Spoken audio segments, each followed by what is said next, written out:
हमारे साथ बेहद खास मेहमान चर्चा के लिए जुड़ रहे हैं। राम कथावाचक रमेश भाई ओझा जी, बहुत बहुत स्वागत आपका इंडिया टीवी पर। और इस वक्त मैं अयोध्या नगरी तीर्थ क्षेत्र में ही मौजूद हूं। और जो बात प्रधानमंत्री कह रहे थे भाई जी, कि वाकई में ये एक भक्ति काल चल रहा है, क्या आपको भी महसूस होता है जी जब जनमानस के भाव आप तक भी पहुंचते हैं? जी हमारे यहाँ मध्यकाल को भक्ति काल कहते हैं, लेकिन इस वक्त फिर से निश्चित रूप से वो वाला वातावरण बना है कि जहाँ आदि कवि वाल्मीकि से लेकर के गोस्वामी तुलसीदास जी से लेकर के अनेकानेक संतों की दिव्य चेतनाएं प्रसन्न होकर के अयोध्या में जो एक अद्भुत घटना घटने जा रही है उसके साक्षी बनेंगे। एक पूरे विश्व में, क्योंकि मैं भारत में ही नहीं कह रहा हूँ, संपूर्ण विश्व में जहाँ जहाँ सनातन धर्मावलंबी लोग हैं, या तो सनातन हिंदू धर्म के प्रति जिनके मन में अनुराग है, आदर है, वे सभी उत्साहपूर्वक 22 जनवरी की प्रतीक्षा कर रहे हैं।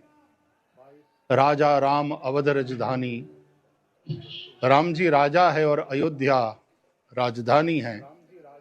अयोध्या पुनः एक बार उसी तरह से सज रही है जैसे भगवान राम वनवास पूर्ण करके पुनः अयोध्या पधारे थे और अयोध्या सजी थी।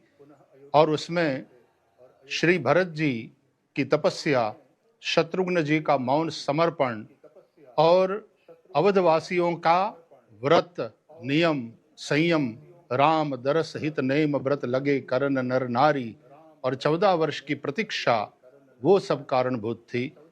500 वर्ष के संघर्ष के बाद लाखों करोड़ों भक्तों की भक्ति के चलते पुनः वो अवसर आया है।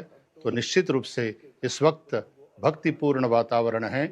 वैसे भी भारत का ये अमृत पर्व चल रहा है और ऐसे में पूरा वातावरण अमृतमय हुआ है। राम अमृत रूप है, राम कथा वो अमृत है, राम का नाम अमृत है और ये अमृत उत्सव आया है। भाई श्री, जब सेतु का निर्माण हुआ तो उस छोटी सी गिलहरी का योगदान भी श्रेष्ठ कहा गया। वैसे ही आज जब राम मंदिर का भव्य निर्माण हुआ, मैं आपसे पूछूं, आप इसे श्रेय किसे देंगे? उस छोटे से छोटे त्याग देने वाले कार सेवक से लेकर क्या राजनीतिक इच्छा शक्ति को भी? निश्चित रूप से सबका मिला जुला ये परिणाम है। एक एक कार सेवक से लेकर के और जिन्होंने पूर्व में संघर्ष करके बलिदान दिए हैं, उन वीरों की शहादत को भी आज हम याद करेंगे। उनसे लेकर के आज के एक एक राम भक्त का जो समर्पण है और साथ साथ निश्चित रूप से दृढ़ राजनीतिक इच्छा शक्ति अत्यंत महत्वपूर्ण है, जो मैं बहुत गौरव के साथ और संतोष के साथ कहना चाहता हूं कि वर्तमान सरकार ने वो दृढ़ इच्छा शक्ति दिखाई है और उनके मैनिफेस्टो में ही ये था, तद अनुसार उन्होंने वो करके दिखाया है। इसलिए करोड़ों करोड़ों जनता के मन में भी बहुत बहुत अहोभाव है। राजनीतिक दृढ़ इच्छा शक्ति और जनता का सक्रिय सहयोग, वो दोनों ने मिलकर के और एक न्यायिक प्रक्रिया में से पास हुए हैं हम, तो सर्वोच्च न्यायालय की भी उसमें सम्मति मिल गई है। इसलिए एक सद्भावपूर्ण वातावरण में राजनीतिक एक इच्छा अद्भुत शक्ति अवसर की भी की हम बात प्रतीक्षा की कर रहे हैं। और आपने न्यायिक प्रक्रिया की भी बात की। मौजूदा सरकार के जो विरोधी हैं वो ये कहते हैं भाई श्री कि फैसला तो सुप्रीम कोर्ट का था, ये पैसा जनता का है और उन्हीं के सहयोग से ये भव्य राम मंदिर बन रहा है। तो फिर प्रधानमंत्री मोदी ने क्या किया?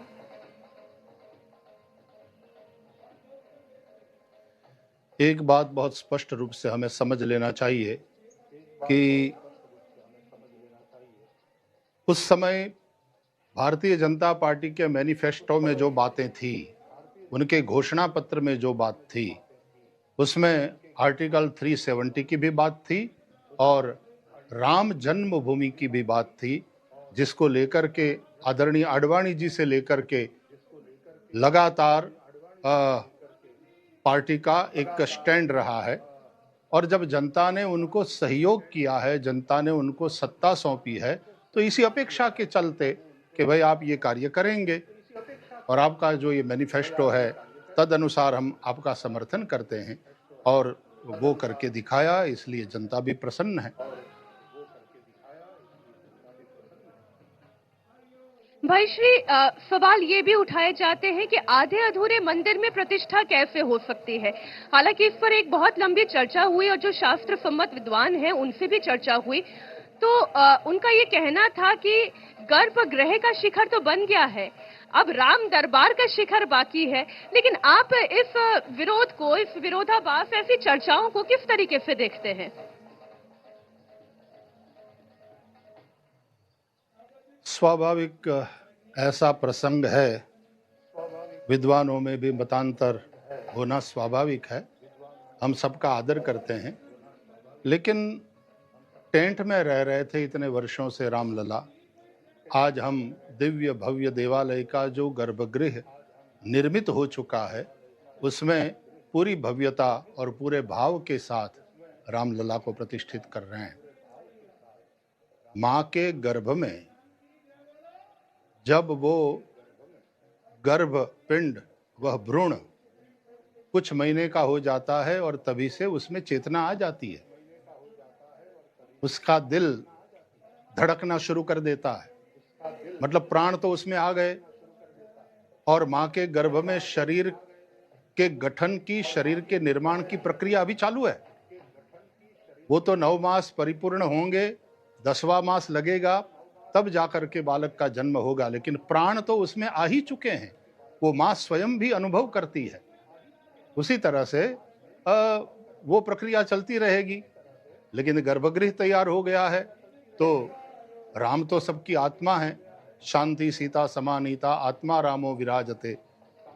उस आत्मा राम की प्रतिष्ठा गर्भगृह में होनी चाहिए, हो रही है, होने दीजिए। और उसी रामलला की शक्ति से मंदिर भी संपूर्ण और सर्वांग सुंदर हमारे सामने आएगा। कितना सुंदर वर्णन आपने किया। भाई श्री, राम मंदिर की स्थापना के साथ राम राज्य की परिकल्पना कैसे पूरी होगी?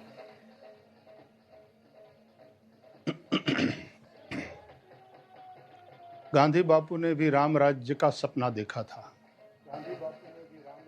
राम राज्य एक आदर्श शासन व्यवस्था के रूप में देखा जाता है। हमारे यहाँ सनातनी हिंदू परंपरा में पूजा हो, यज्ञ हो, उसके अंत में या मंदिरों में आरती का बड़ा महत्व है कि भाई सब लोग आरती के पश्चात ही जाइएगा प्रसाद लेकर के। आरती करने के पश्चात हम मंत्र पुष्पांजलि करते हैं, और मंत्र पुष्पांजलि में जो हम बोलते हैं स्वस्ति साम्राज्यम भोज्यम स्वराज्यम वैराज्यम पारमेष्ठ्यम राज्यम इत्यादि, ये मानवता के विकास से लेकर के आज पर्यंत विश्व में जिन जिन शासन व्यवस्थाओं का प्रयोग हुआ है उसकी पूरी एक सूची है। उन सब प्रकार की शासन व्यवस्थाओं में राम राज्य सबसे श्रेष्ठ और सबसे आदर्श शासन व्यवस्था है। इसलिए गांधी बापू ने राम राज्य को कल्याण राज्य कहते हुए उस बात को आगे बढ़ाया था। गोस्वामी तुलसीदास जी ने रामचरितमानस में राम राज्य का वर्णन करते हुए एक महत्वपूर्ण बात कही है कि राम राज्य में कोई दुखी नहीं था। राम राज नबगेश सुनु सचराचर जग माही, काल कर्म स्वभाव गुण कृत दुख काहू ही नाही। प्रजा सुखी तो थी, लेकिन राज्य में, शासन में शांति भी थी। उसका कारण था परस्पर सद्भाव, सब नर कर ही परस्पर प्रीति। आज माहौल यह है, मैं अयोध्या जी में भी देख रहा हूं, निर्माण हो रहे मंदिर की भी मैंने मुलाकात ली, दर्शन किया, रामलला का दर्शन किया, बनते हुए मंदिर को देखा। और इस समय भी अयोध्या के हमारे मुसलमान बिरादर भी उतनी ही उत्सुकता के साथ इस उत्सव की प्रतीक्षा कर रहे हैं। और ये केवल राम मंदिर का निर्माण नहीं हो रहा है, राजधानी अयोध्या का भी निर्माण हो रहा है। अयोध्या का विकास जैसे एकदम थमसा गया था, उसके स्थान पर अब अयोध्या सज धज रही है।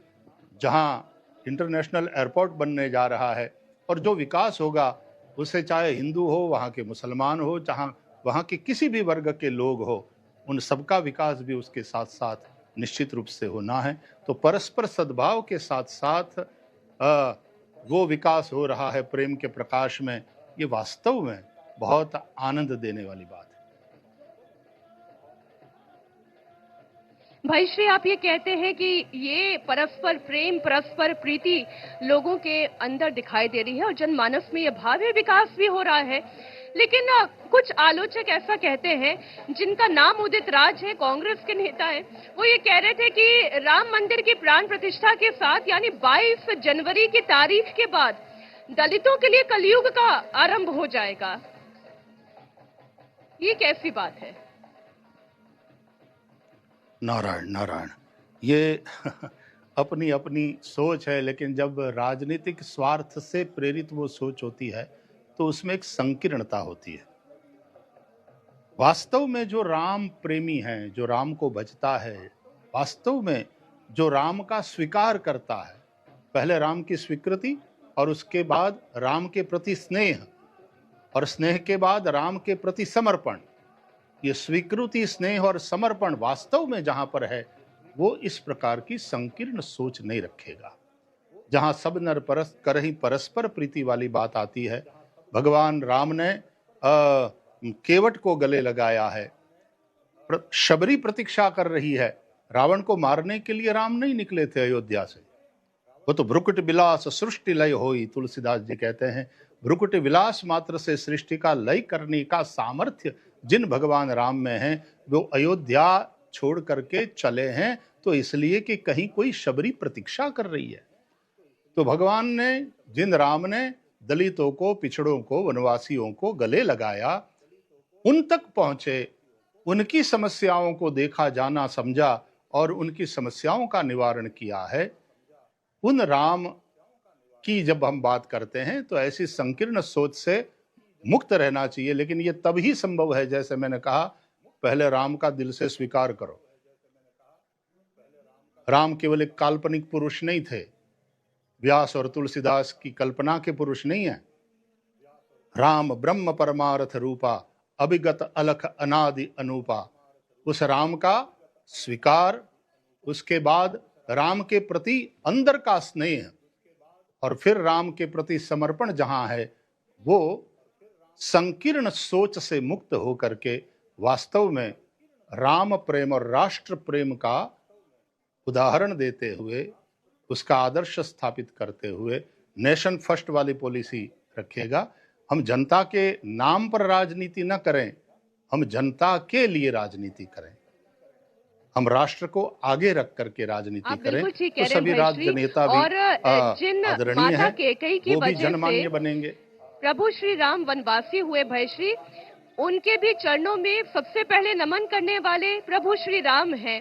तो ऐसे राम को लेकर और उन राम जी के भव्य राम मंदिर को लेकर कोई विवाद अब होना नहीं चाहिए। लेकिन आपने सही कहा, राजनीतिक स्वार्थ जिनके हैं, अब उन्हें कौन रोक सकता है। बहुत बहुत धन्यवाद भाई श्री, इतना समय देने के लिए राम के नाम पर इस चर्चा के लिए।